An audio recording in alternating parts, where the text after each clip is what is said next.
It's 10:30, and I would like to welcome you all to Symbio webinar. Today's topic is Modular IoT platforms. I am Jarkko Kemppainen, CTO for Symbio Global, and joining me today are my colleagues Kari. Hello, good morning. My name is Kari. I'm heading Symbio Automotive team. And then we have Antti. My name is Antti Korventausta. I'm the lead architect for the Symbio Linux-based Elysian software platform. All right, thank you, Kari and Antti. So a couple of words about this webinar. At any point, if you have any questions, in the top right corner, you can find the chat window. Please enter the questions in Finnish or English, and we will address them as soon as possible. We will also have a couple of polls during this webinar. Please participate to those as well. You can find the polls tab in the chat window. Webinar platform keeps the answers anonymous, so feel free to answer any questions. Before we dive into today's topic, a couple of words about Symbio. So Symbio is a global software engineering and R&D services company. We are co-creation and innovation partner. We innovate ideas and help our customers to validate them in terms of feasibility in business as well as technology. And we are their partner to take them into a production to create these solutions and services that truly amaze their customers. Our main offices are in US, in Europe, and in China. And to give you some sense of the scale of our company, we are about 2,000 employees globally in 11 sites. And our annual sales is about $80 million annually. From services point of view, we deliver everything from close to metal hardware, close to metal software, applications, web solutions, cloud, as well as then quality assurance and localization. So we are your partner in every phase of the development. And together with our hardware partners, we can even provide the full turnkey solution from hardware to the cloud for your IoT needs. We here at Symbio approach many of our customers' challenge in the way of presented on the screen right now. We typically start with some kind of innovation process, doing, for example, design thinking with our customers, leading into ideas that we validate through prototyping phase and proof of concepts. And finally, then of course, we proceed to, for example, minimum viable product that we enter to the market. Today's topic, we are mostly talking about the latter part of this process. So how do we create solutions that are truly robust and maintainable in actual production phase? So in today's world, the good thing is that it's easier than ever to prototype things in IoT world. Platforms like Raspberry Pi has made a lot easier for us, for anyone to tinker around with IoT type devices, have them connected into cloud and see tangible results happening, for example, in the web dashboard. However, we truly think that making the actual shippable product either for a consumer customer or business customer hasn't gotten any easier. In fact, we claim that it has become even harder than in before. So, for example, security side of things, there is a plethora of new attack vectors that are introduced all the time, typically targeting purely designed devices or not hardened platforms on the edge. And also end user expectations about usability and features and performance have been increasing lately. And as an example, automotive industry is a business vertical in a very rapid change at the moment. We at Symbio have been part of that change, of course, creating IoT-like solutions for automotive space. So before I hand the stage over to Kari to tell more about how we approach these challenges, I would like to remind you to feel free to use the chat window for any questions, and we will answer them as well.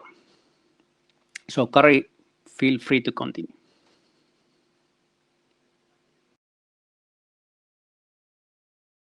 Tab, the first poll is now live and can be answered. So I'm continuing giving a little bit of background of Symbio Elysian, what it is, and how we have entered into the state that we are currently, and also what is the main topic then for this webinar. We have been operating, focusing in automotive space to create our own IP, create our own solutions from 2013. And basically starting then to focus with Google, Apple to their projection technologies and creating our own IP around those technologies. First products hit the market 2015, and since then we have been operating on many different operating systems, many different hardware platforms, gaining valuable experience also related to those platforms. And that led to the idea of creating and productizing our own platform on top of Linux operating system. And the first steps towards that direction, they were took in 2017 when we started the development, feature development for full stack infotainment platform.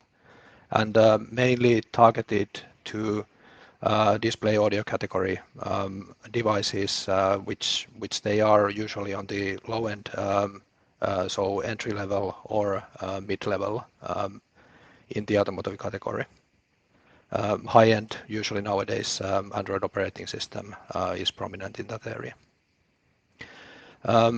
Basically, the choice it involved then taking into account several aspects that are relevant in any embedded device. And basically, we have then continued some accolades 2018, 2019.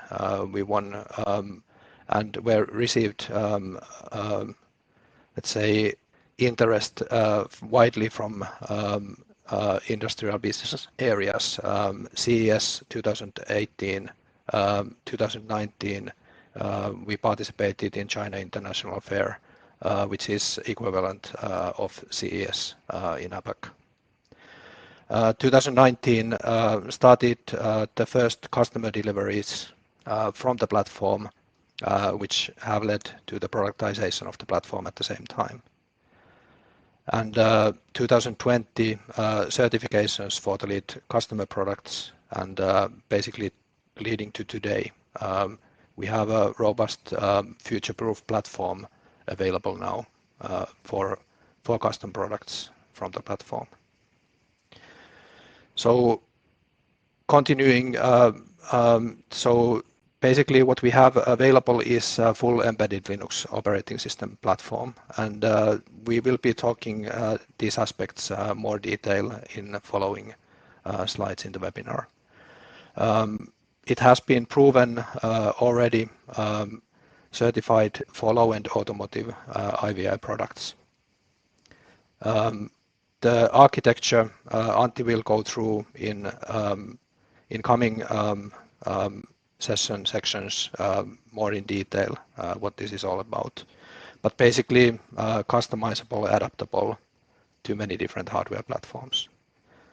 And in general, even though we have been gathering these experiences, optimization, robustness, productization experiences from automotive space, it's basically any embedded device has similar requirements, and most of those requirements, they are relevant in IoT space also for edge computing devices. These are some of the, let's say, I will go through only shortly here. We will return to these aspects in later sections. But basically, these are gathered from the experience working with many different platforms, so and many different products. Usually part of the productization is the optimization, minimization of bill of materials, reducing the unit cost. Security, of course, this is for any device, connected device, very important factor. In automotive space, the product lifetimes, they vary, but 10 years basically for personal vehicles, and then for trucks and such, it can be up to 20, 30 years even. So maintainability, one of the important factors. Nowadays, connectivity. Any IoT device needs connectivity. The automotive space also increasing connectivity, which then raises the importance for software to handle the challenges raising from these areas. And of course, doing a closed source product, basically legal applications are relevant in that area. We will go through this in detail in later sections. So, go ahead. Yeah, basically, I think we can continue then.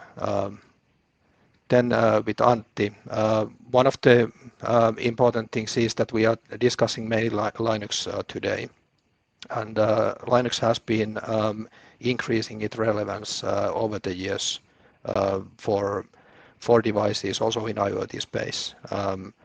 There has been several studies related to this. Approximately 70% of the community has used, according to Eclipse Foundation survey, Linux in some way producing IoT products.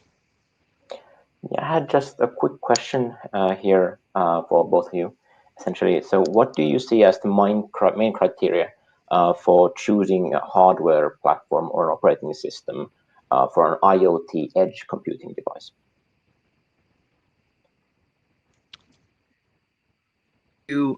I think it's critical to understand the algorithm requirements for edge computing. So for example, when we are measuring or monitoring some kind of phenomena on the edge, and we have limited bandwidth to transfer the results to the cloud, we need to do computing on edge. Of course, we could reserve a lot of computing processing power, DSPs, and so on the edge, but that's going to have impact on the bill of materials. So the million-dollar question is, how do we analyze the problem properly so that we can have just enough processing power on the edge while maintaining the sort of expandability in the future. So that's the question typically for my customers. Yeah, I'm basically same.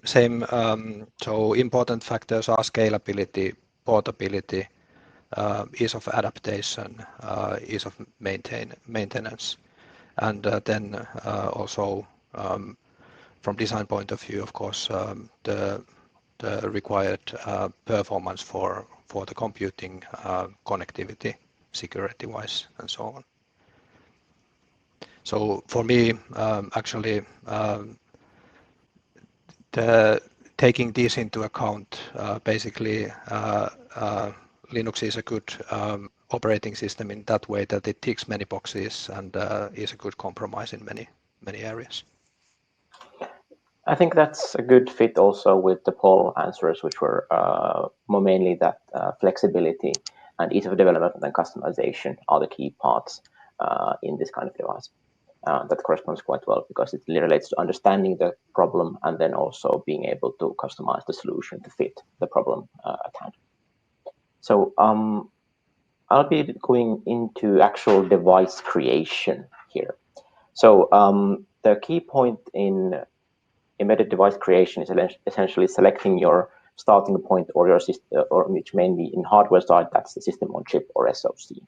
That's the main processor that will largely dictate what your device will be capable of and what kind of limitations it will have. Now, when you start creating the software for that device, that usually starts with the board support package or BSP that corresponds to your SoC. Now, the question then is, what really is that BSP? So it's essentially the starting point for developing that product with that chip that you're using. But and it usually consists of a Linux operating system, a bare bones one essentially, that you can build with Yocto.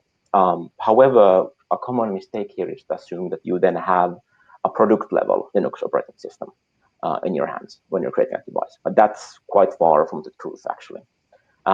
So it's not a platform that you get for free and just add in the drivers for the hardware you're adding and the features you want.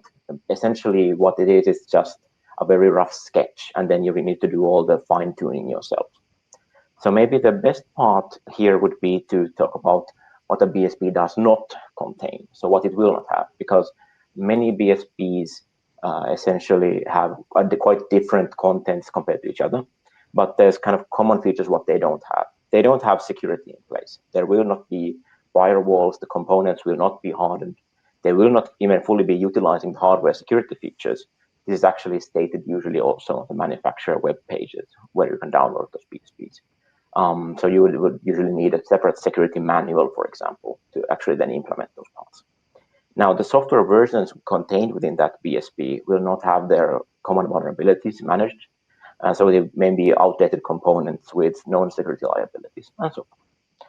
Secondly, there's the kind of general functioning side, so stability, performance, and robustness. So what they're missing is performance optimization. So they will usually start very slowly. They will not have correctly configured components. So there's a lot of things you can do to improve the component functionalities, even for open source components when you configure them correctly. The kernels will not be minimized for your product. They will have a lot of excess stuff that you need to remove away from them. Then there's things like the partition layouts and update mechanisms, which will not be in a product level state either. And the final part then is the legal part. So what you're missing is how to fulfill the software license terms of the software components you're using, if you're using open source. Then there's the license documentation gathering. So when you're a manufacturer for an IoT device, you need to then handle all of this essentially to document and follow all of the licenses of all of the components going into your platform. And finally, in many cases, BSPs will actually contain components that you cannot put in a closed embedded product. So they will be, for example, GPLv3 components or manufacturer components where they state that this is an example audio codec if you cannot use it in an actual end product. Now that then leads you to a conundrum when you're developing an IoT device. You are firstly, you're expected to kind of fulfill the fundamentals for any embedded device when you enter the market. And these days, these are the requirements have been getting higher and higher. So there's usability and performance and security and all of those. But if you don't do this, then you risk a major backlash and you can suffer major damage to your brand and your product will fail, essentially. Then on the other hand, when you're developing your IoT product, you actually would want to be concentrating on the part that will be making you money. So the part that will make your product special, that will be the reason why the end customer will be buying your product. And the problem then you can see here is that these are kind of completely at cross purposes. You kind of need to have a fundamentally functional product that is the state of the art, but you also need to develop the new things that you need. Now then this kind of leads you to this bit of Sophie's choice kind of situation. So if your starting point that you're starting from, for example, a BSP, does not contain the expected level of the fundamentals, there's kind of 4 routes you can go down. You develop the new features early on, and then the productization of your product takes longer and longer and longer. Or you concentrate on the fundamentals early on, but then you have little to show to your, for example, your funders about your actual product and what it will do. Or you start cutting corners on the fundamentals, which is too often seen these days. And then you, of course, risk a couple of things. Brand damage, when the product just being somewhat not up to scratch, or just a major increase in costs with your next generation products as well, because the basis you're starting from next time will be a bad one. And then there's the 4th option where you kind of elect to go with all yourself. So you essentially just increase your R&D budget, let's say twice or 3 times the size, and do all of the productization, both for the operating system and for the product's unique features yourself. And this would then still usually lead to some delays in your schedule. So kind of some final takeaways here. It's important to understand the starting point from which you start developing the software for your IoT device. You kind of, if it's a BSP, you need to understand what the BSP contains, what it does not contain. You need to figure out where your own in-house strengths lie. So what can you do well yourself? What are your strengths? For example, do you know the algorithms well, but you don't know the basic Linux stuff so well, as an example. Then you need, once you know what your strengths are, you probably understand what you don't want to be doing yourself. And then you need to find the right partners for filling out those gaps. For example, in Elysian, we haven't developed our own Bluetooth stack. Instead, we have a commercial partner whose Bluetooth stack we've integrated, because this is not something we wanted to do ourselves. And I guess the final is kind of obvious every time, but you should never neglect QA in your R&D work, because this is something you will have to pay for then at some point, either in the final productization phase with a lot of bugs, or once the product reaches the market for support and maintenance and so forth. The kind of that money you need to pay at some point. But if you have proper QA in place from the start, then you will kind of stay on schedule more easily, and you will have an easier time down the road.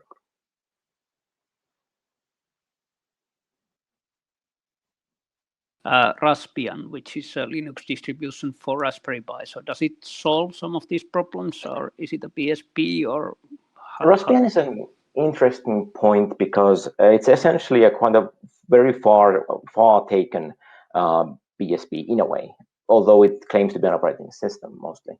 The thing is that you should remember that the Raspberry Pi devices have been created for hobbyists, mainly educational purposes and so forth. So things like security are very much not on the agenda for the Raspbian distribution. And there's actually a very good example of this that arose this year, because at some point the Raspberry Pi added a new repository for Microsoft into the Raspberry Pi operating system, which then led to the fact that Microsoft can execute code on a Raspberry Pi using root access, and your device will connect to Microsoft servers every time, once per day, essentially. That kind of gives an understanding why you need to understand the starting point. Even with the Raspberry Pi, where it's a special starting point in that you're not choosing the SoC, you're choosing a kind of ready-made small board with an SoC integrated. I think for Raspberry Pi, that's a Broadcom chip.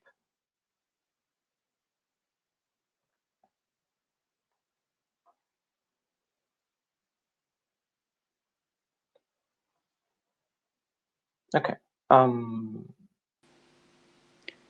Okay, that was all of the questions for so far. Yeah, and regarding the poll again, I think we're at many people still, very a good distribution of people familiarity with BSPs. So hopefully that served people somewhat at least. All right, let's move forward. Let's go forward, and basically the next section we go a little bit deeper to the findings, experiences from automotive space that are very relevant also in IoT sector. So first of all, the bill of materials minimization. Basically our focus has been, and we have experience in the optimization area for any product platform. And usually it involves basically software side optimization, even with platforms where there are enough resources available. But it comes more important in those cases where there is a limitation, for example, CPU limitation, some other limitation that needs to be taken care of already in the design phase. So it raises the importance to understand this problem, and also when starting the product, making sure that the product requirements can be met in this area. It's usually from workload point of view one of the major things to achieve. Security-wise, it has been in automotive space when the software importance has raised and the connectivity has been increased. It has been one of the main points to take into account when designing a product, implementing, productizing a product. So whether it be following vulnerabilities, fixing those, patching those, or doing penetration testing, closing any possible attack vectors, it is one of the important parts of any productization for any product. Lifespan wise, this is of course the question of stability maintenance, and then also in some way availability of competence for the platform. This is one of the, let's say, I would say important key points from competence point of view. We have a lot of experience, and from community point of view, a lot of the innovation happens in Linux area. Basically, a couple of examples: containers, distributions, innovation in those areas. They have come from the open source community, especially Linux side, which means that they can be utilized in this area. Connectivity wise, in automotive space, there nowadays it is quite de facto that you have wireless keys. Phone may act as a key. Phone can be attached to the car via Bluetooth and other technologies. So the connectivity, whether it be local connectivity or then 4G, LTE, 5G, coming wise V2X, that has raised the importance, and the experiences are very relevant also for IoT edge devices, connected edge devices. In legal applications, so this does not differ so much for any vertical where closed products are manufactured, created. The points to take into account are licensing matters, product liabilities, patents, and so on. So this will also be touched in later sections by Antti more in detail, how we handle those in Elysian platform. Some benefits then that we have basically from years of experience and years of development, productization. So optimization, of course, that the latencies already have been optimized from performance point of view. Energy consumption, one of the areas that we will go through the power states and more in detail in later section. From robustness point of view, so design, ease of update, whether it be local updates or OTA, have been built into the system. Security, we will touch this more in detail, and Antti gave a good example already of the Raspbian case. Connectivity, so one of the important, it's usually Bluetooth, Bluetooth LE, Wi-Fi. These are very standard connective methods today, and of course they also overlap, intertwine with security very much. And legal we touched already, so licensing, liabilities, patents in this area. What it means from software point of view, that the important factors that lead to also then probably difficult choices related to hardware if these are not met. So from requirement point of view, in case the limitations of hardware are not taken into account and met by software, it can lead to not optimal hardware, adding the hardware cost. One of the things is that maybe hardware is not utilized fully. So this especially comes into play. Then it is another side of the coin that not all the features that could be done, the hardware is not utilized completely. And basically one of the, let's say, areas that can be, the hardware can be utilized more fully, it can then also add the value with a lesser price in case the software is done right. And of course, maintenance being one of the important parts. So it is in many cases possible with OTA updates to add value to existing platform in case the software design and software implementation is in good shape.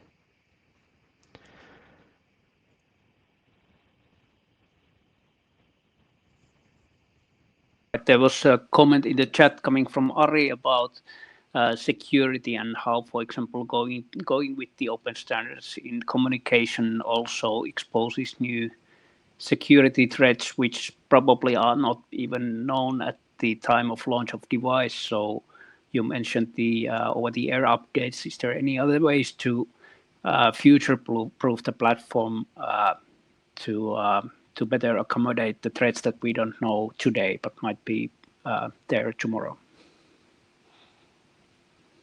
Yeah, I think this, of course, modularized design helps in that way that the updates for any component where vulnerabilities are found can be updated, whether it be local updates or OTA. That's of course one thing. Antti, not sure. Do you have any?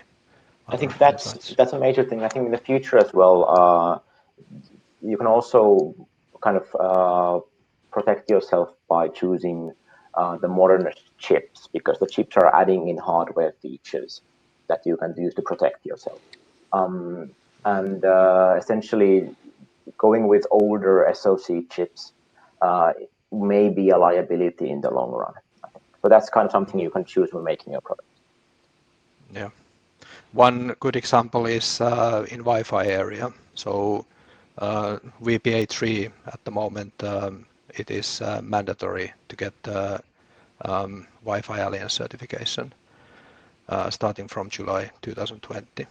It adds hardware support for protected management frames and increases the security in that way.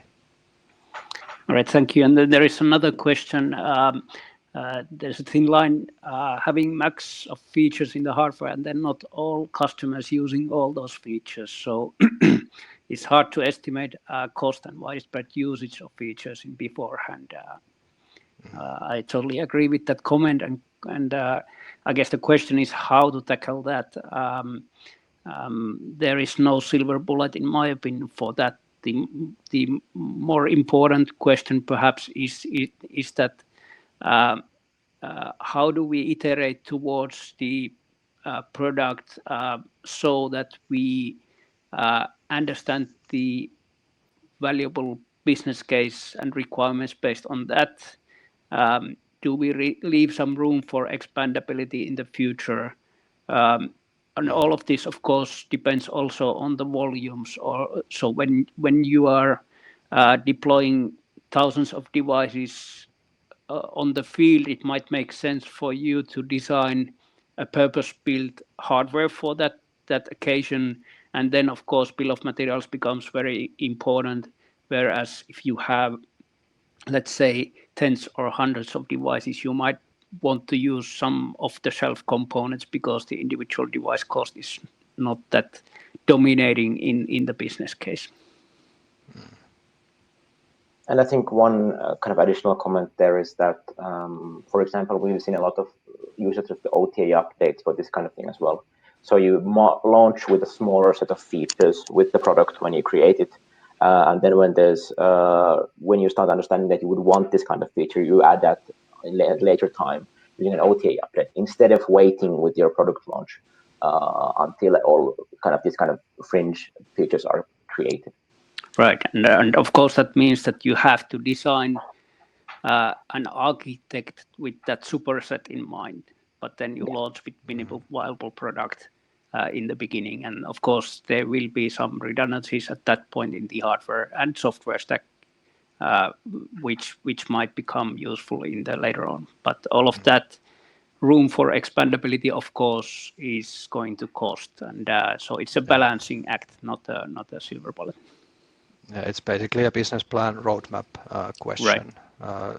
Designing the lifetime for the product. And very good comment there in the chat that feature creep is the enemy. So that's why, for example, in our design thinking process, we want to involve the decision makers and people close to the customer, the sales and so on, also the design process, so that everyone in the organization have a clean understanding of what we are building and what we are not building.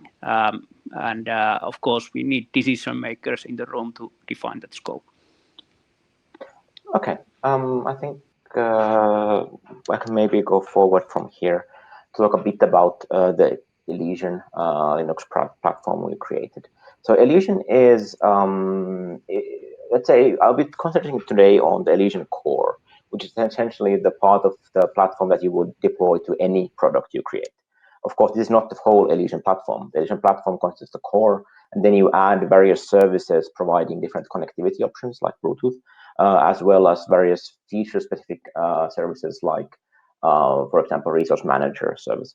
And then if you're not creating a headless device, if you have an actual user interface of some kind, you add that as well as an application. These are kind of all the pieces for an Elysian platform, but today I'll be concentrating on the Elysian core and what Elysian offers to you as a kind of whole platform. And the parts for the Elysian core you can see here, but I'll be going into most of these in the later slides as well, so I won't go too deep into those here. So the Elysian core offers many things for kind of actually getting a product level Linux system. It offers you security. It offers you the stability and robustness that you need. It provides you with access to easy updatability and kind of product level updatability as well, which is kind of a different thing than just being able to update. Then performance optimization, power management features, analytics, so getting information about the devices you have created that are already kind of in the hands of users, as well as finally modularity. So as mentioned before, the Elysian, when you create an Elysian-based product, you kind of expand that with both a selection of ready-made services, and then if there's something specific to your product that doesn't exist yet, we create a service for you for that and integrate in the rest of the system. For security and stability, some major features we have. So we have a read-only read-write split in place. So all code is executed only from read-only partitions. And this also protects those partitions from any sudden power off cases. Then we have CV tracking, so we track the common vulnerabilities for all of the open source components we utilize. We provide you with signed and encrypted update packages, so you can deliver your software to your end user in such a way that your code will not be compromised in the way to the device. We offer ability to configure your firewall correctly, so kind of protecting the connectivity interfaces you have in place. We've minimized writing to preserve the eMMC lifespan. And this is kind of an important point because, for example, early products from Tesla did not have this in place. And of course, finally, we have fallback mechanism in place for corrupted data and so on.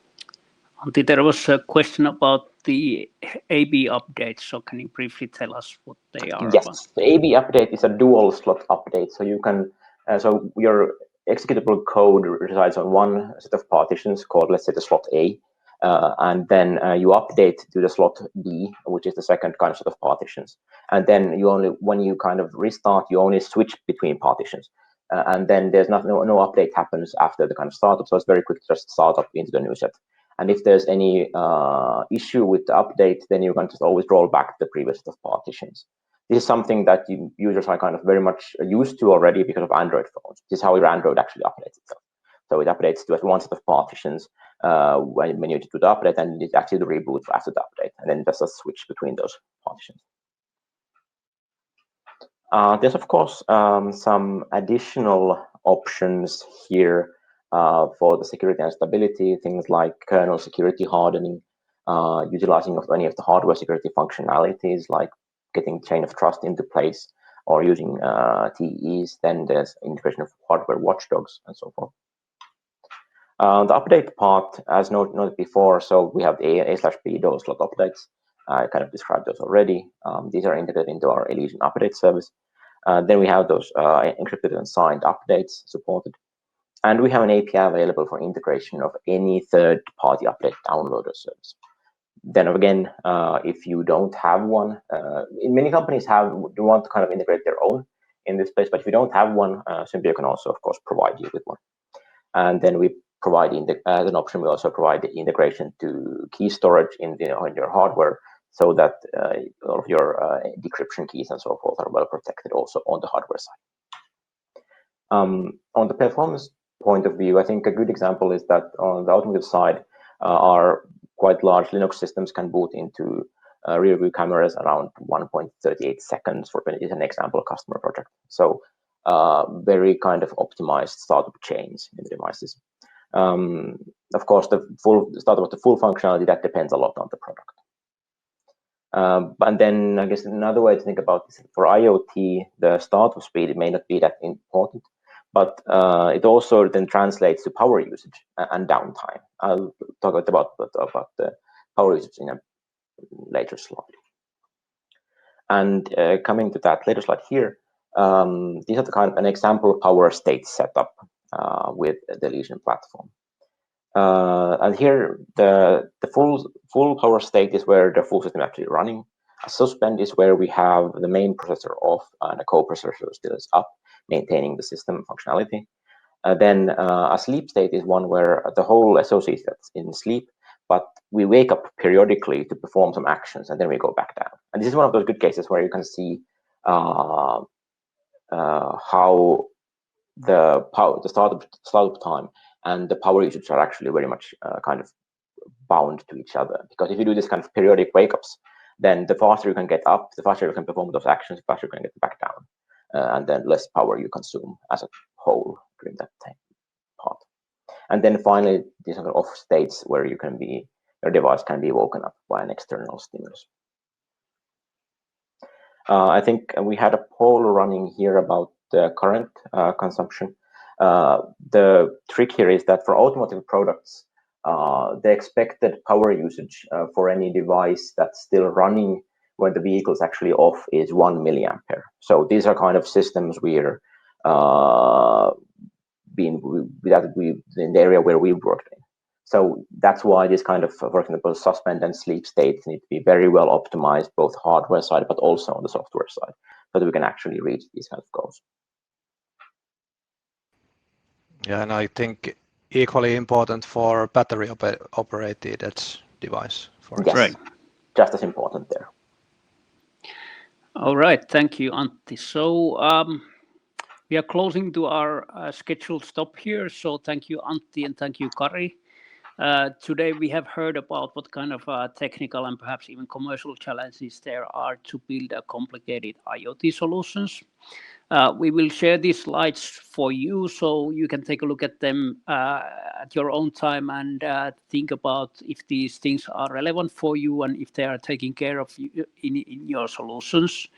And even though we have presented our Elysian platform as a solution for one of the solutions for the problem, we of course recognize that everyone has their own individual needs and limitations and goals. So we invite you to discuss with us, of course, confidentially about your exact business needs and how you will get to your goals as seamlessly as possible and avoid the pitfalls that we have introduced today.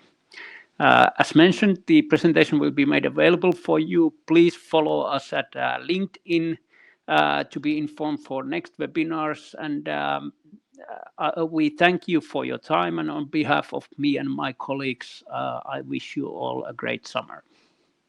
Thank you all.